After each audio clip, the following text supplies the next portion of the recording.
I don't know if I'm live yet, but I wanted to raise my thing up so I'm not looking down on myself. Um, I wanted to take a minute to talk about something that the Kyoto Protocol, which when um, when I first read about it, I think it was way past. When I first read about it was in 2005. Again, this is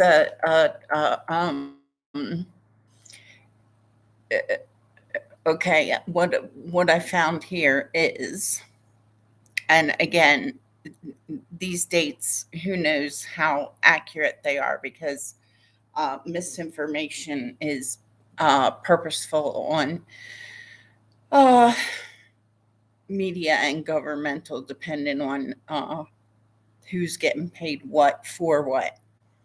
Um, but when I first read about it was in a book called, it might have been called the Kyoto Protocol, or it been simply a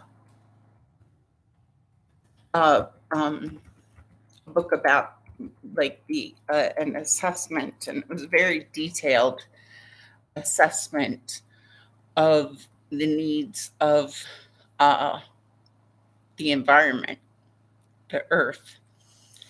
And I can't even remember the author's name of the book. I think it was Bjorn something or other. Let's see if I can find it really quick. The name of the. Okay, so it must have been this one. Bjorn Lomborg.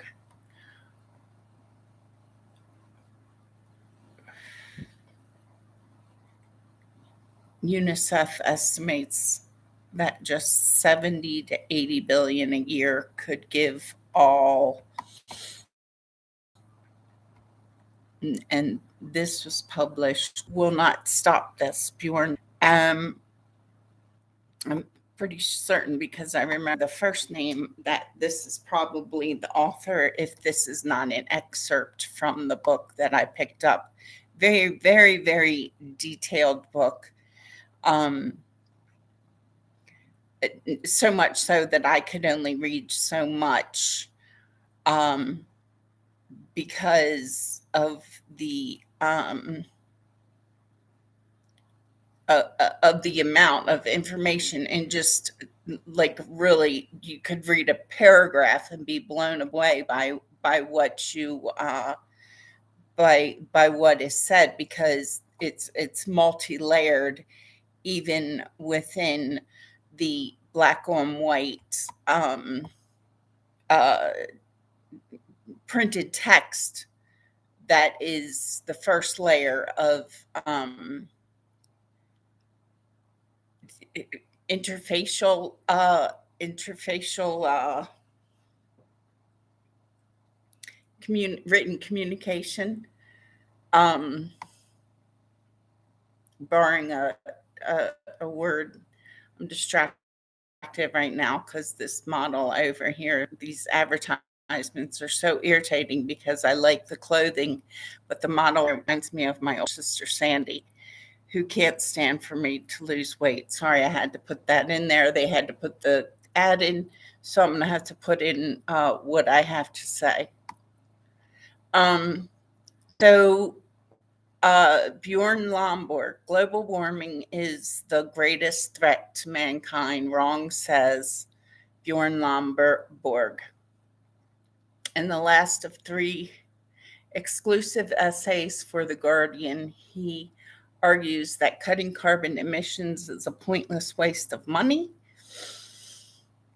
Um, I'm not trying to start an argument because carbon emissions, there's a whole another layer of unspoken definition of carbon, which includes diamond mining.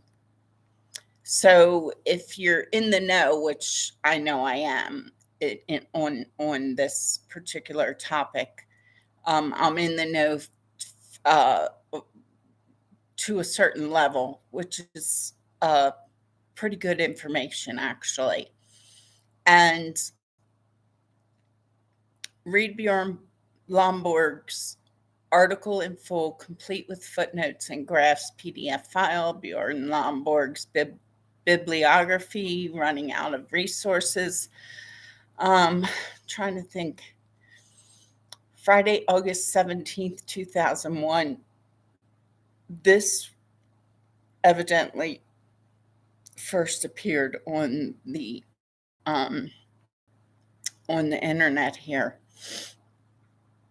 Um, the book that I read or picked up and only read probably 2 or 3 pages because, like I said, there was so very much. I want to see if I could find it itself, not just excerpts or someone else's. Um, uh, because it's important to understand that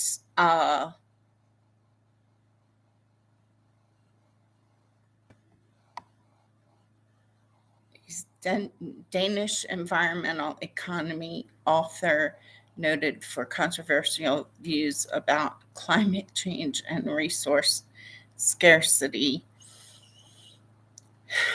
Born January 6, 1965. I think he's probably older than that. And right now, what page am I on? Search Yahoo Lombard.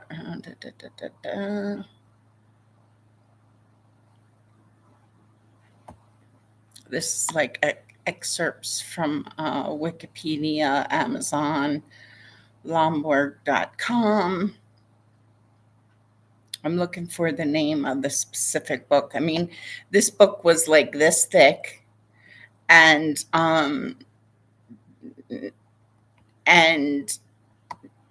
so extensive. The amount of information. I won't even say I'd like to get it out again because I could not read that full book. But when I picked it up from the library at Harvard Community College,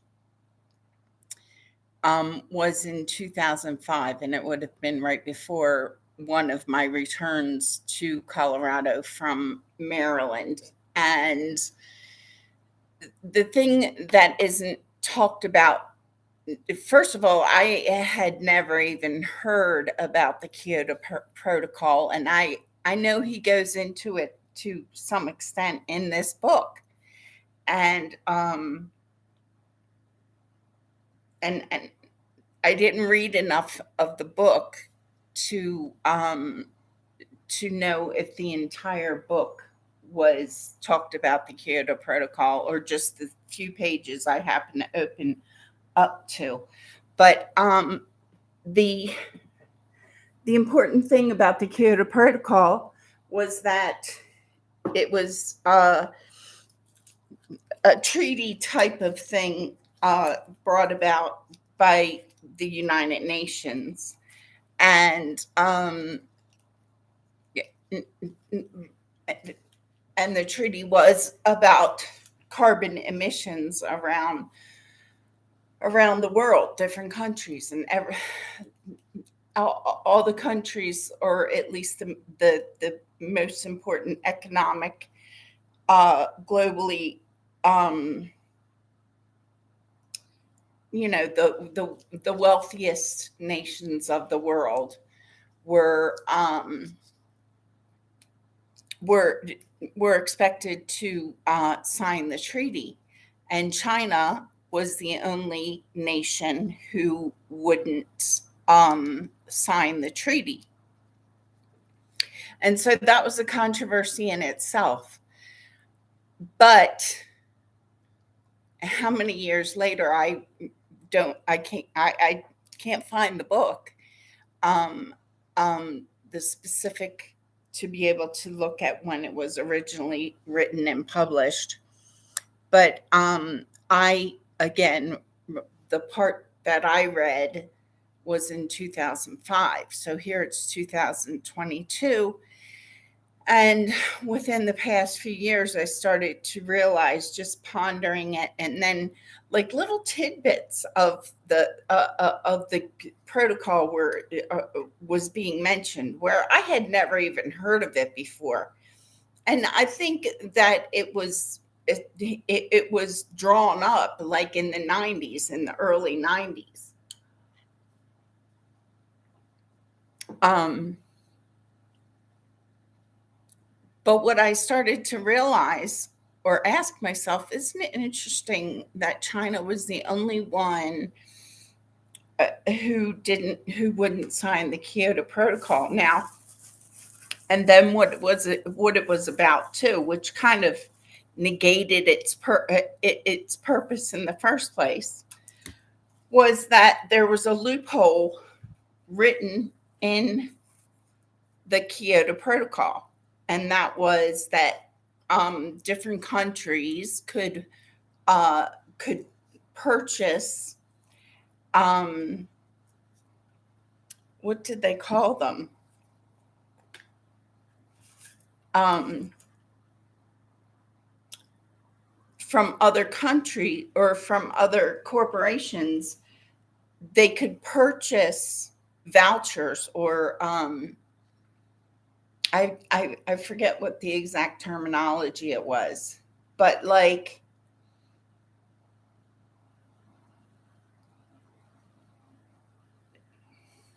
if this company hadn't used all of its carbon credits, because like each company was within the protocol, each like company was allotted a certain number of carbon credits, like what they were allowed before they started to be fined or I guess have to make up for it. It really, when you think about it, the whole daggone thing was like another um, vehicle created for corruption. Um, when you really start taking it apart and understanding and seeing and questioning and like what is like an Enron thing, because I believe that Enron wasn't an actual thing. I believe that Enron was a created story as a distraction and a vehicle to which I didn't allow, because my name is all rolled up in everything that I've researched and everything. And so it's another, as soon as you start talking about something as if you want to call it a whistleblower or an informant to the public of information that really all of anyone residing on the globe should have access to information about anything, um, in such things, particularly where corruption and our health is concerned as individuals. Um, so one company could purchase things from another company. Well, here was China at the time moving way forward in the information technology department.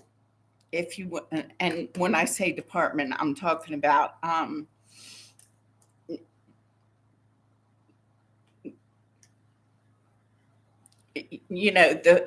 I don't want to use the word production because it's going to confuse what I'm about to say, but um, area of economic increase. Um, and China was moving way ahead of the United States and everybody else. And again, my personal life experiences come into play in a pretty close to the topic, as in pretty immediate effect that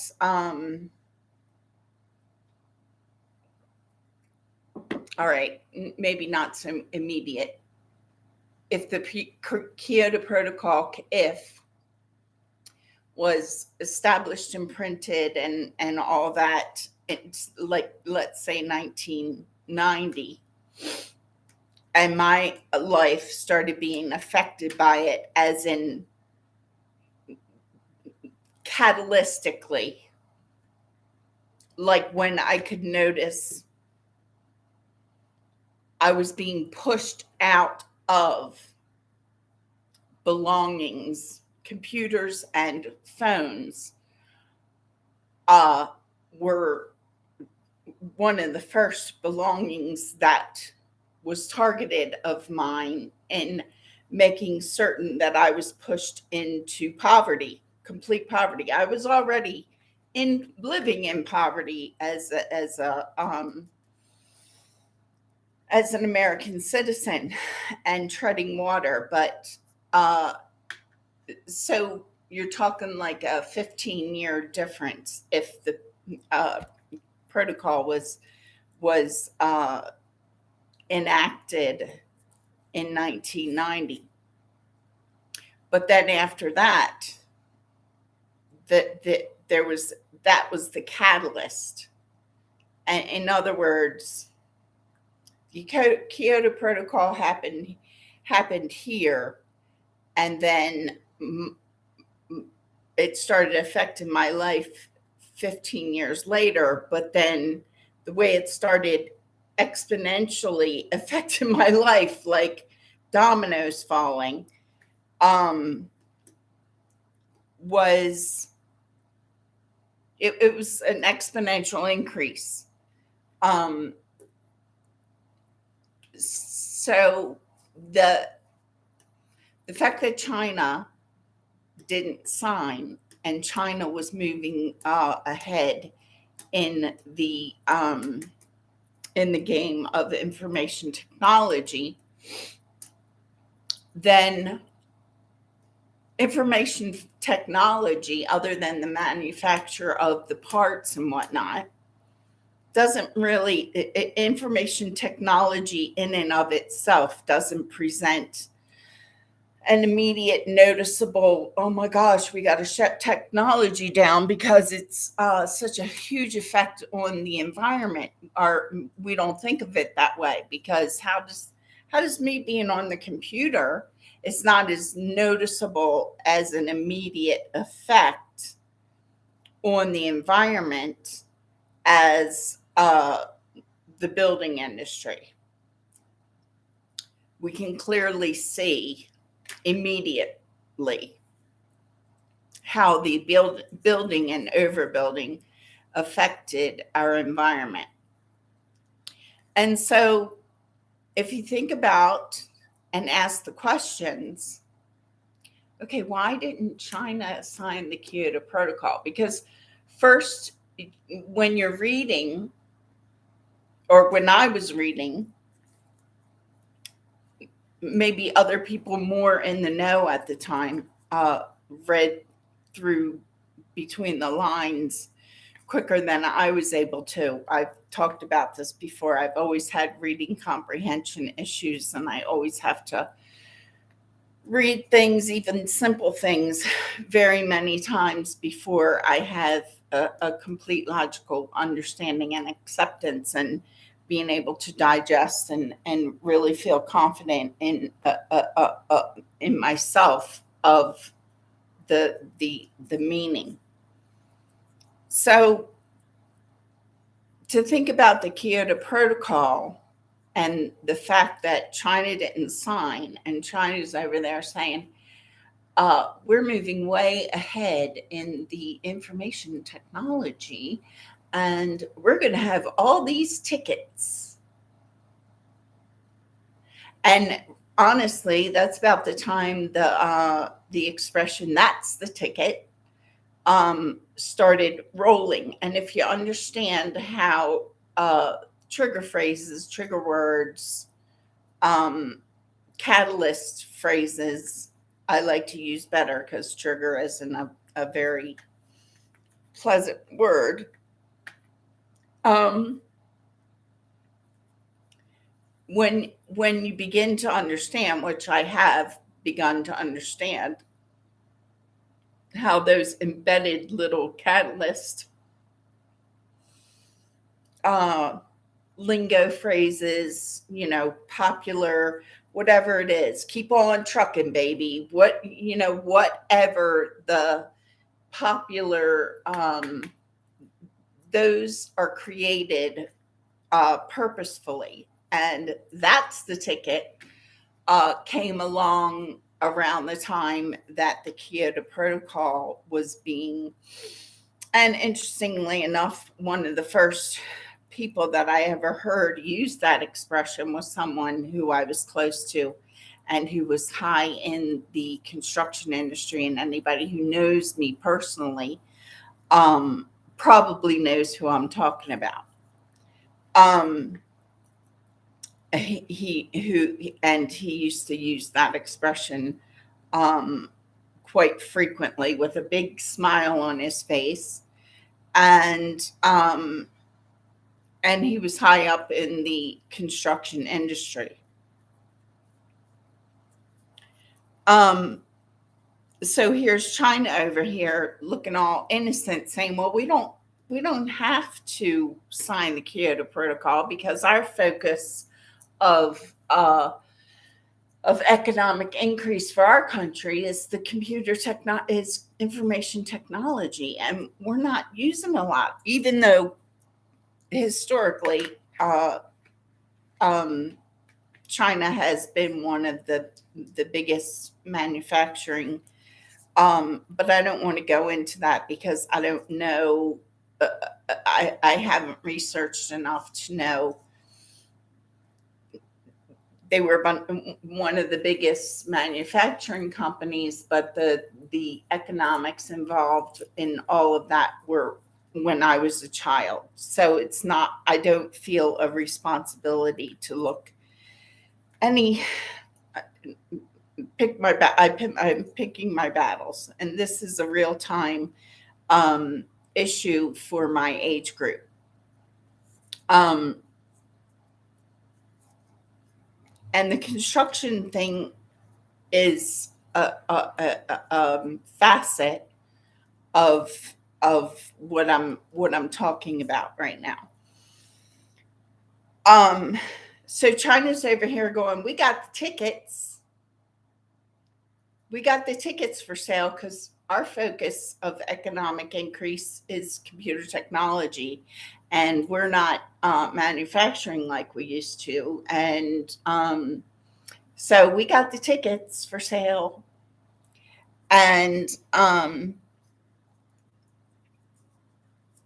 And so as they're progressing in computer technology, and if you look at computer technology from 1990 to present day, there's been a good bit of financial increase. And so not only was China scooping in the carbon and selling the carbon tickets to the companies that they were monopolizing money, is what they were doing to either successfully or I don't know where they stand economically, or if enough uh, human beings my chronological age and possibly younger have caught on to the Kyoto Protocol and what a bunch of crap it was in the first place. And because to create this big, huge treaty, as though the United Nations was doing everybody this great favor and putting all this all this attention into the Kyoto Protocol, and I say all this attention because I wasn't in the know at the time. And I hadn't really heard of the Kyoto Protocol until, like I said, probably 15 years after it came into publication, um, as in the publication of the original protocol. And protocol was a word that someone else who is very untrustworthy in my life used to use frequently, and I remember thinking to myself, "Gosh, that's such a intellectual word for this person to be using." It just always, um, so I know, or I have an inkling that that person had a clue of when she used the word protocol, that there was some kind of uh, catalytic response going on that she was signing on for, whether she had a conscious awareness of it, or whether it was simply her counterparts who had an awareness of it. And you have to really understand and the a catalytic word or phrase can work like a virus or a cure.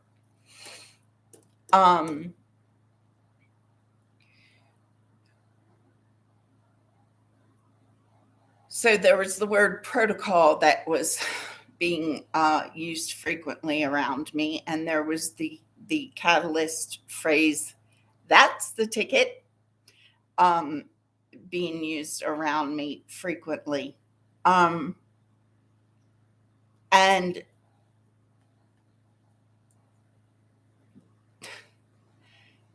the fact that China was doing that, and that the other countries, it just clearly states that the Kyoto Protocol was only something that was created, again, like Enron. It was created as a money making, sweep it under the rug, because we really don't, we just care if we're able to fly up in our NASA spaceships and stuff like that, because it's still a closed network of good old boy and the women that roll over and agree to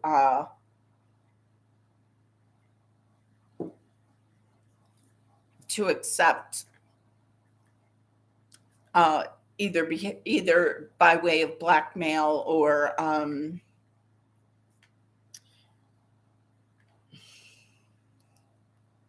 I can't be blackmailed because I don't have any guilt. But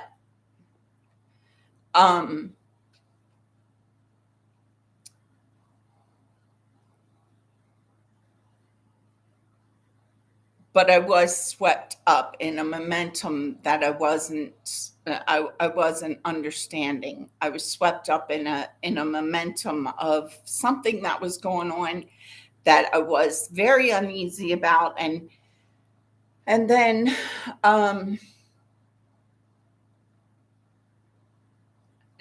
not so ironically or coincidentally was also the time era that the ball started rolling of me losing custody of my daughter, and that all had to do with the destruction of my character, because the news started coming out about me being pregnant with twins, and I wasn't given that information. And my son, my first daughter's twin, I think, brother,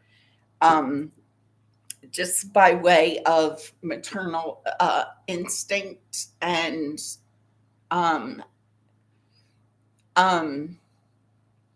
but my second daughter, I know, has a biological twin brother. I was pregnant with twins in 2007.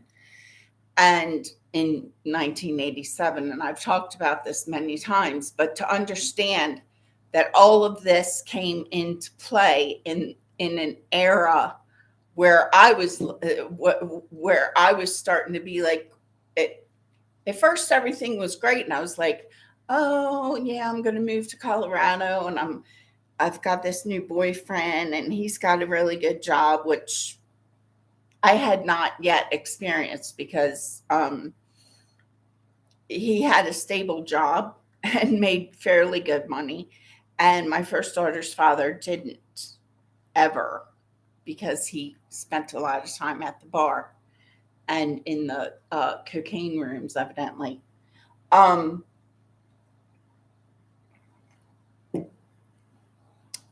so to understand logically the events that took place and began really around the same time as the Kyoto Protocol, and then came Enron. But the Kyoto Protocol wasn't, at least to me, as advertised information as like Enron every time you turned on the television. And I guarantee you that at any time that you turn on the television and there's a story that the media just won't let go of, it's probably because certain networks or media, they're being paid to cover a certain story as a distractionary, much as like I believe the whole Petraeus thing. Anything that's juicy gossip that's going to grasp America and the world's attention instead of um, the information that's at hand that the government or the media who's getting paid um, is grasping. For instance, myself getting hold of the information uh, that was coming to surface about me being pregnant with twins. Do I think that that was one of the main stories that was being covered up? Yes, I most certainly do.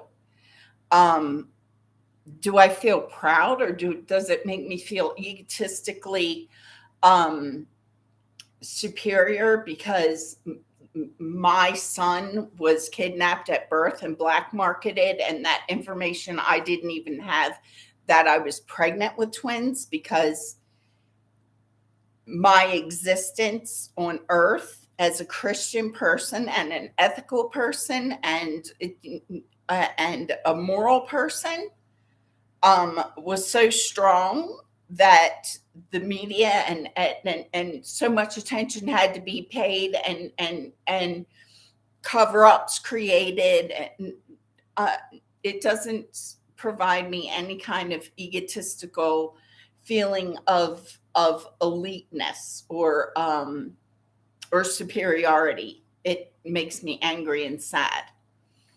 um And the Petraeus thing was yet another one of those hugely uh, um, advertised stories. Another story that took place right before I moved to Colorado, which for myself in my life and in my financial position and within my social position and with my meek little existence. And I had a very meek existence, and I still have a very meek existence. Um, was the OJ Simpson trials. And I haven't really found until recently. There's a certain uh, I don't want to get myself distracted and sidetracked on another story, but there's a certain politician who I found photos of from that time era, 1996 or 1995. And it's not because I've already gone public with this caveat of information and posted on my Facebook page. I just don't want to get too distracted.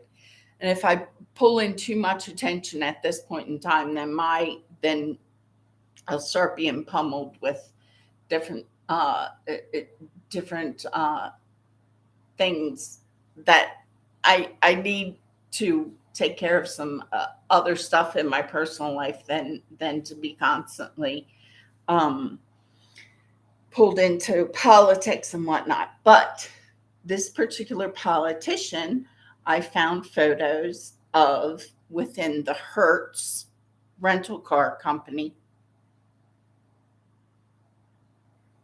And Hertz is, I hope I'm not, Hertz is associated with Penske. And here comes the dots again, connecting.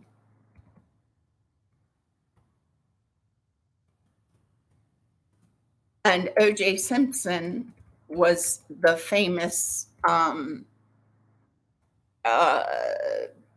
rep, like famous person for Hertz Rental Car. And Hertz Rental Car and this particular politician, um, I found, which I can't find the photos anymore, and I think I posted it on my Facebook page at the time. Um, but this is a fairly prominent politician in today's politics, or at least today's advertised politics. Um, so O.J. Simpson and this politician were associated through the company Hertz Rental Car, which is associated with Penske, which is a prominent foothold here in Colorado, or possibly only Boulder, but because of the backlash that I feel, and the fact that and the containment that I feel within the information uh, that's surfacing, and the treatment that I've received from certain people, um, and the likenesses of certain people in my life to Penske. And again, I don't claim to have like behind the scenes, because I don't, um, associations with any of these people, but they seem to show up in my life uh, in aliased existences. And possibly because they know that my personal um, ideals don't don't go along with their political plans. Um,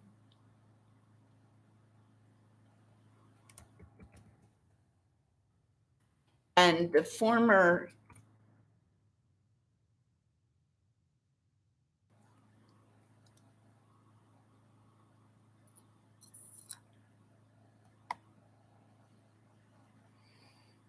looking up his photo because there's a different face showing up.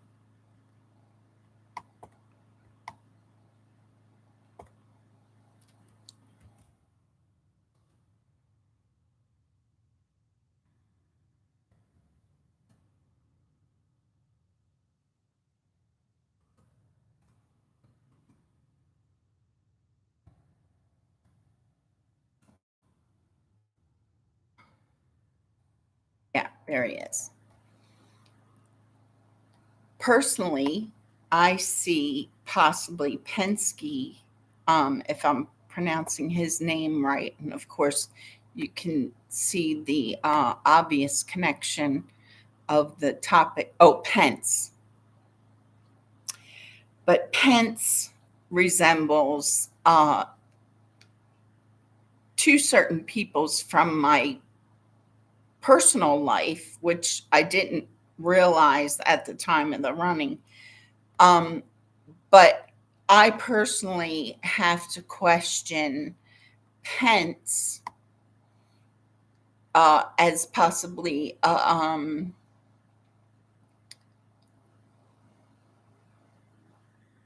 Brutus character to President Trump. And again, don't you can quote me, but I'm going to reiterate that I don't. It's not that I'm afraid of controversy. It's simply that I'm still developing and looking for the answers behind Trump. Um,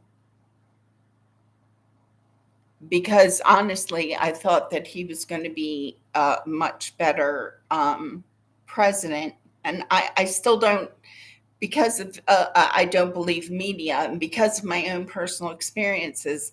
Again, I state I do not, under any circumstances, I neither support nor not support Donald Trump, because I myself am a victim of character assassination, character destruction, and assassination.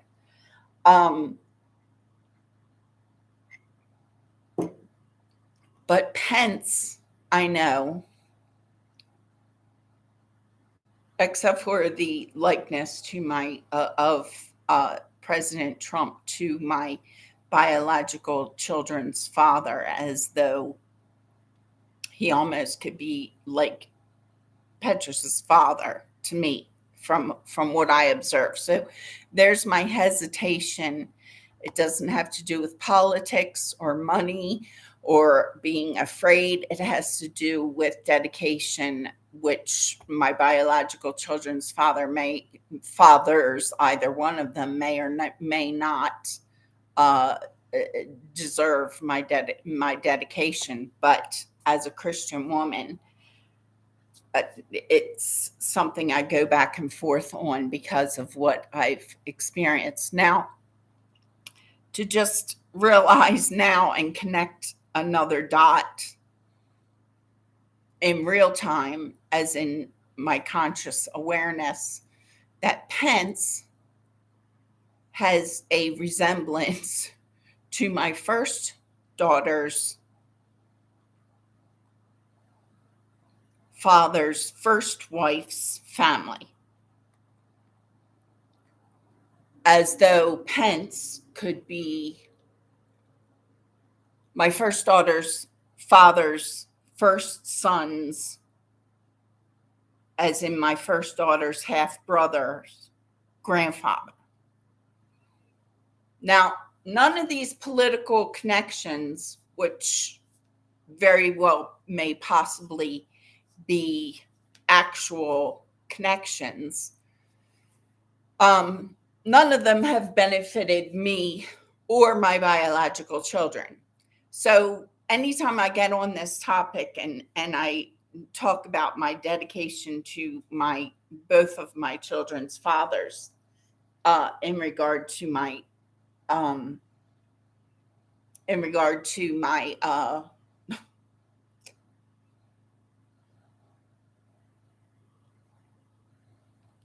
my Christianity and my calling as a Christian, and whoever can laugh up their sleeve at me, I don't care.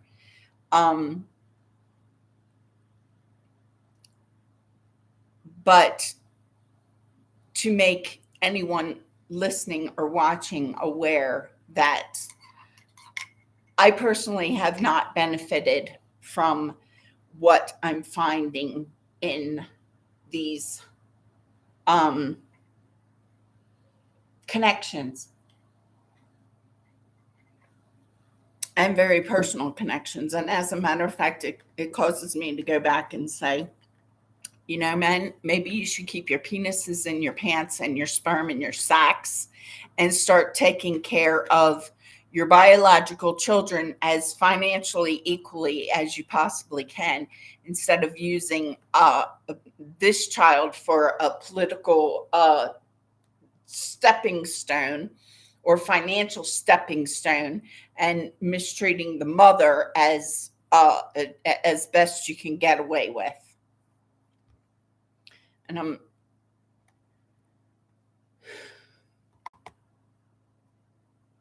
so right now I'm simply illustrating the connections, because I forgot about the Hertz connection when I was just talking minutes ago about the O.J. Simpson trial being right before I moved to Colorado, and what political plans were being made at that time, and how those political plans have played out in my life in a very personal manner without my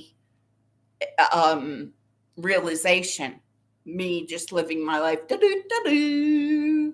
Me and my daughter are going to move to Colorado. That's how I was seen, evidently. An easy little vehicle for some man or woman's political and or financial gain, and not my own.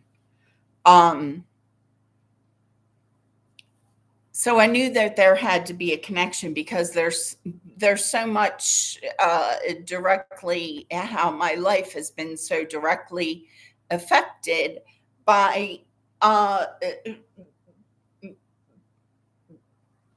politics and corporate America.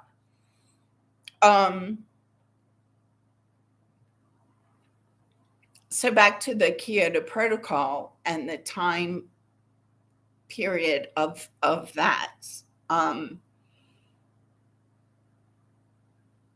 So during that time, the construction industry became a huge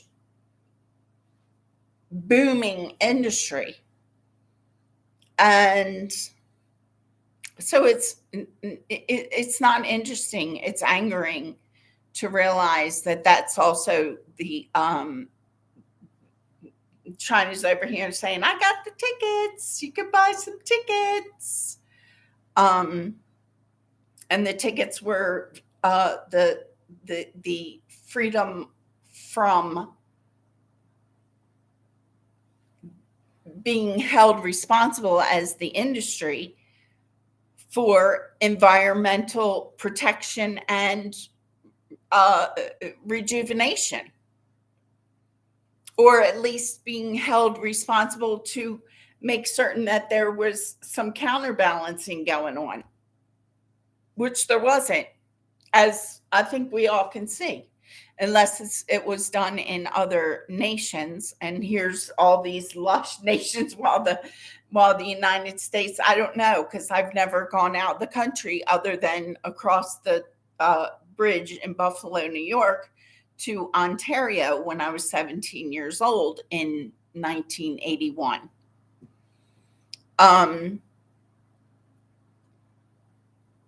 So I don't know what the rest of the world looks like, other than the videos that I see on YouTube about all the flooding and whatnot. And the point remains, as I'm hearing people say, so the point is that I am not responsible for carrying the cross of the construction industry or any other industry. I didn't personally approve it. They didn't say, here, Dawn, we need you to sign this so that you're taking responsibility for the construction boom. Oh, and here's this Henderson diamond mine over here in Henderson, Colorado. Could you just, because that's where we're getting our money to fund all this construction.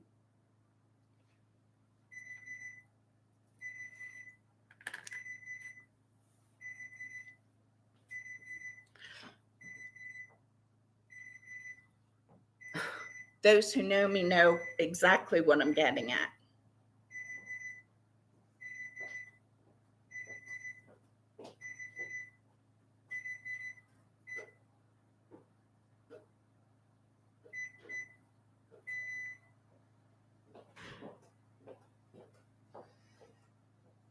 And so, really, when I had made the decision to move to Colorado in 1996, after meeting this person online, coincidentally, possibly not so coincidentally at the time, and now, believe me, I'm at least 110% certain that it wasn't a coincidental introduction of myself to this person online during the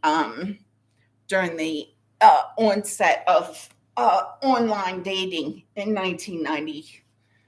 I would say that fad or whatever started in like 1994, 95. And then I moved to Colorado in 1996. So even the big thing that Charlotte started within my decision of moving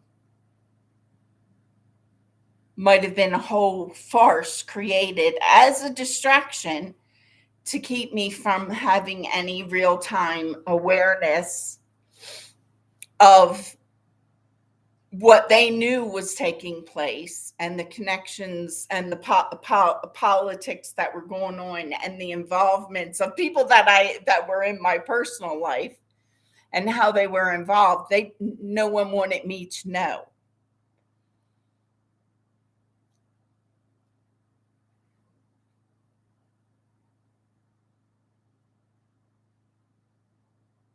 And it wasn't because, oh gosh, it'll all go to her head and all this stuff, because I'm not an ego based person. um I'm not an ego driven person, and all of them are. um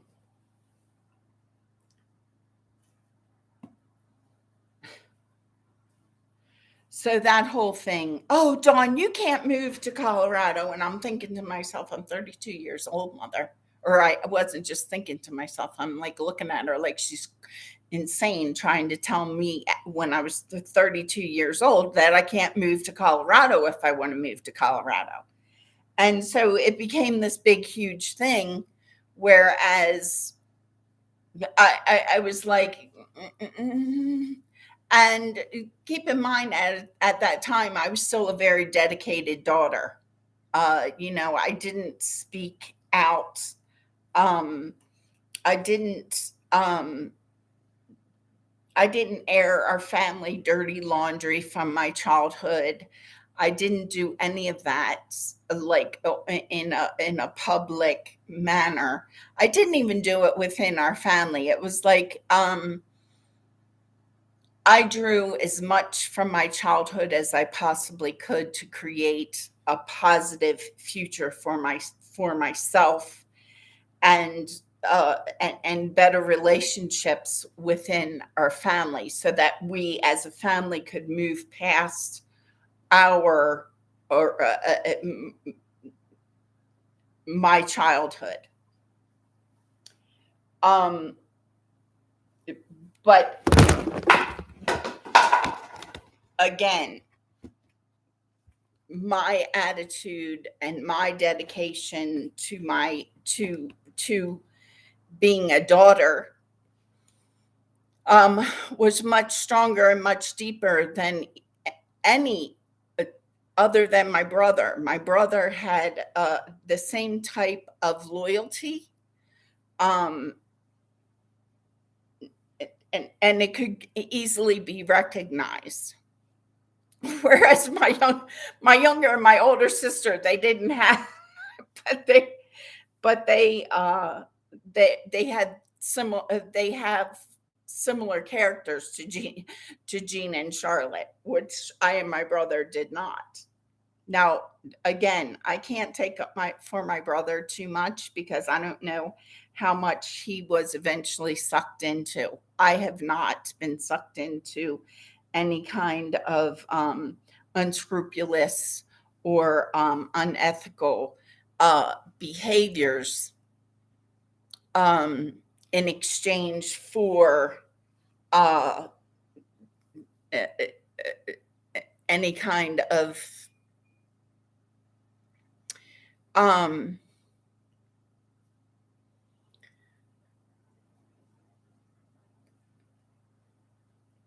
so every time I get on YouTube and I tell and bring forward information, it just, all it does is, and I know it does, but I can't help but try to, um,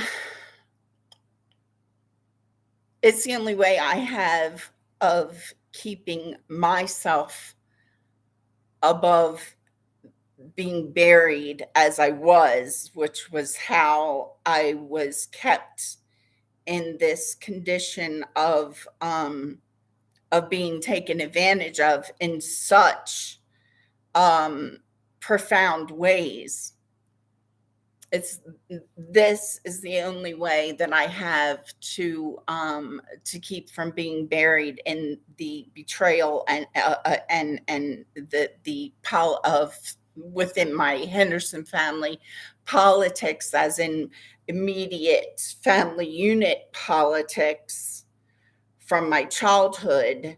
And then it just, the betrayal just blossomed out where I was standing in the vortex trying to swim upstream of what felt like a um a tidal wave or a tornado that was, I don't know, 3,200 miles wide and how many 100 miles high. And I felt like I was in at the vortex trying to figure out what the heck was going on. And in my personal life, because I didn't understand why the Harford County decided to grant custody of my 12, 13, 14-year-old daughter to a couple who I knew were alcoholics and cocaine addicts. It was only the year before that I was on the phone with my pseudo sister-in-law, and she was telling me about her husband's cocaine addiction and how it was um and and I'm like, I didn't say it to her on the phone at the time because I didn't see it as affecting my life. I wasn't even thinking at the time about them being such huge influences on my daughter. Because when my daughter went to visit her father, frequently she spent time with his brother and sister-in-law. I wasn't thinking about that. Because I was 1,600 miles away, and I figured most of her time still was with me and or with her father. And even though he had cocaine addictions when we were younger, I thought that he had disconnected himself from that activity when we moved to Delaware. So I thought that he had become at least like 5 years removed from such activities. And I didn't even realize before that the depth of his involvement in cocaine addiction. But whatever he or they owed the cocaine cartel, I didn't. And I'm my children's biological mother. And the cocaine cartel had no business dipping in to my children's lives to pay a debt for my daughter's, which was already my first daughter's biological twin, was already, in other words, unbeknownst to me, But to make a point, um, my first daughter's twin brother or sister, again, my inkling is that I gave birth to a boy and my daughter on September 29th, 1987, at Greater Baltimore Medical Center at 1:42 a.m. on a Tuesday. Um, my first daughter's twin was already offered up as a sacrifice, either knowingly by my first daughter's father, unbeknownst to me, because I wasn't even granted the information that I was pregnant with twins. And sonogram, I've made this point before, sonogram pictures at that time in 1987, or at least at the level that I, as a poverty stricken person who turns out maybe I wasn't as poverty stricken as I thought,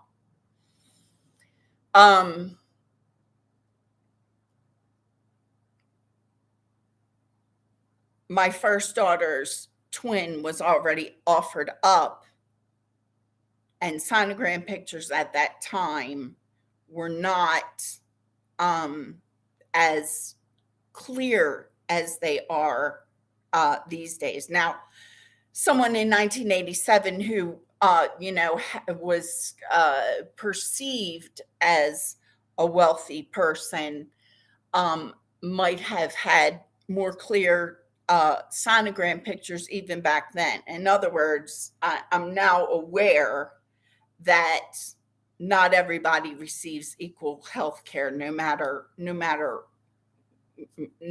what. There's assigned levels of health care. And but the sonogram pictures that I was allotted in 1987, although the technology was probably there and available to others, the sonogram photos that I received were not clear enough for myself to be able to see if I was that I was pregnant with twins. Now, in 2007, I clearly could see, and I asked my home care nurse, I can see a boy right here. Are you sure I'm not pregnant with twins? Oh, no, here's the girl. You see? And when she pointed out, I could see a girl and a boy, a girl and a boy. Because Elsa, again, to state again, Elsa in that sonogram picture was in the background, and my son was in the foreground. Like he was more obvious, as in, like a boy could be more clearly seen in the sonogram picture than my daughter. So it's very um,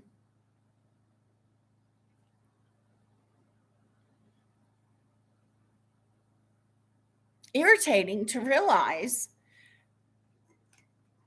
the extents that I have to go to these days to stay above and from being buried in the betrayal of the betrayals that have already taken place for decades, and from being taken advantage of any further than I already have, and or my children already have.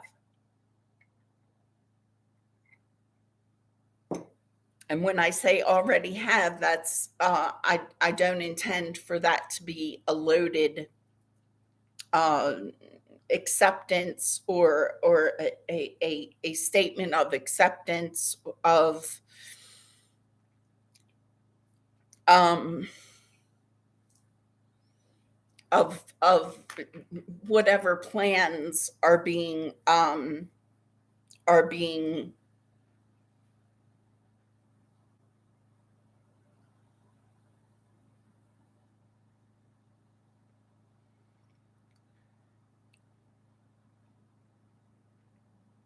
I don't want to say anymore because I don't want to create any catalyst that I'm not, because right now I feel my there's like a fogginess whereby there's some neurolinguistic programming going on, and I can tell when something that I say is being used, and I can't tell in exactly, only based on my experiences of how different players in the game of politics and fame and fortune, um, and betrayal and corruption and all that. Um,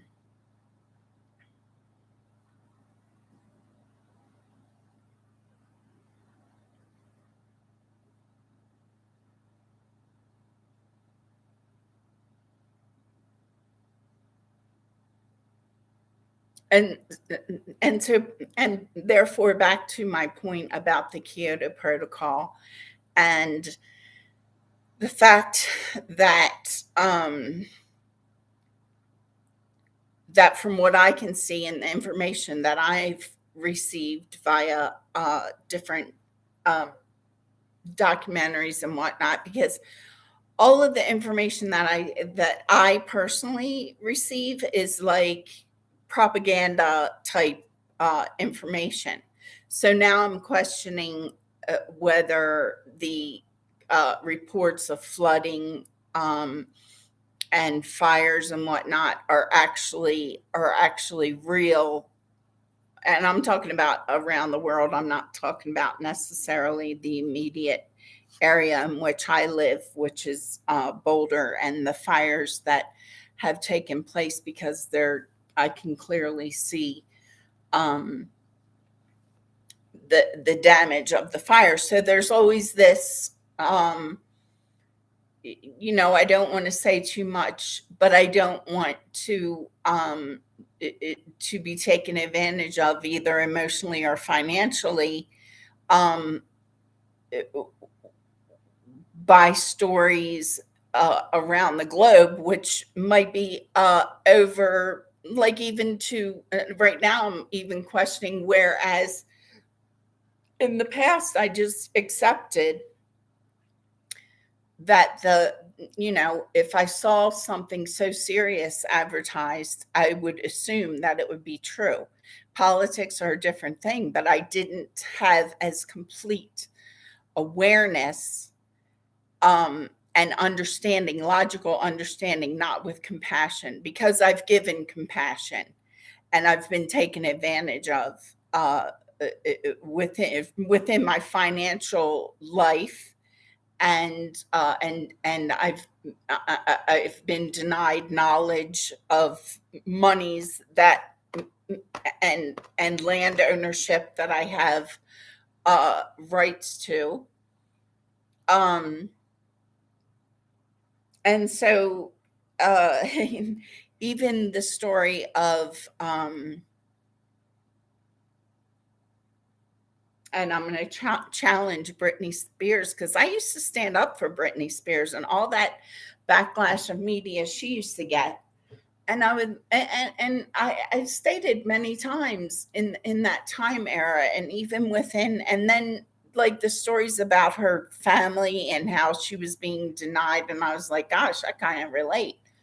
Um, uh, Rights to her own monies and whatnot. She might have had the money in the first place and been snorting it up her nose. I know I'm not. And so I begin to question, I have been questioning absolutely everything that I see or hear, right up to and including the whole Britney Spears thing. Because when she was younger, I used to say, she is what the media created her to be, and her agents, her um, as most uh, entertainment industry representatives are. But at a certain time, if you haven't released yourself or someone hasn't cared about you enough to call you out of all of that and work and fight the way I'm working and fighting for my own biological children, um, I have to question what the integrity of that, the whole Britney Spears story was. In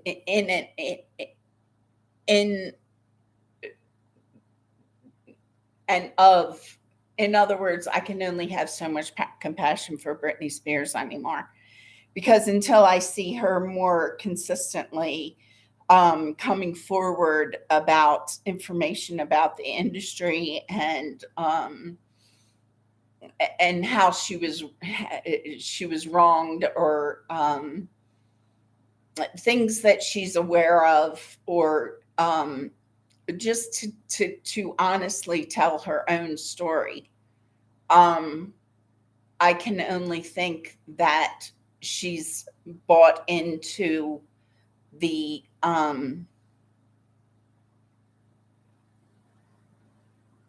that she bought herself back into the controversy.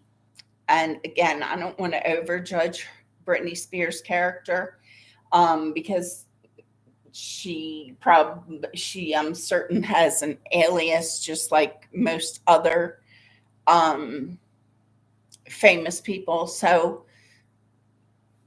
I don't know what her actual bottom line true story existence is. And so I can only at this point and shall only speak for myself and my biological children, and what I'm aware of in regard to finances and inheritances and land ownership rights, and the adding up of all the connections that I see.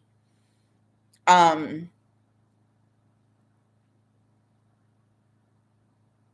and now even in this particular video entry, I see how the Kyoto Protocol affected me much more closely than I had realized, even within the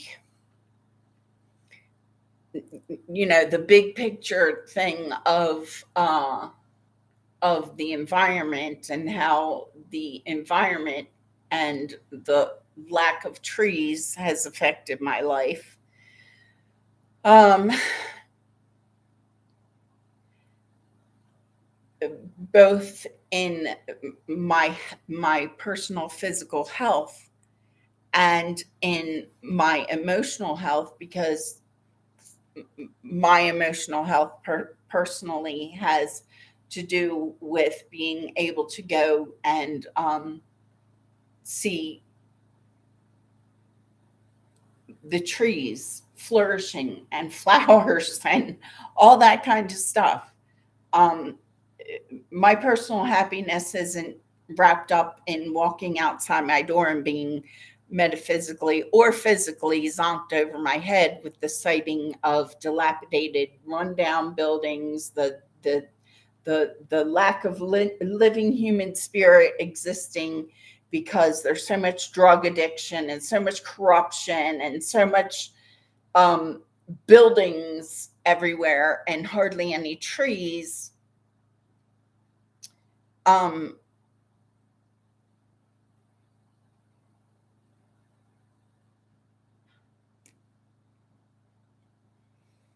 I don't think I need to say any more right now.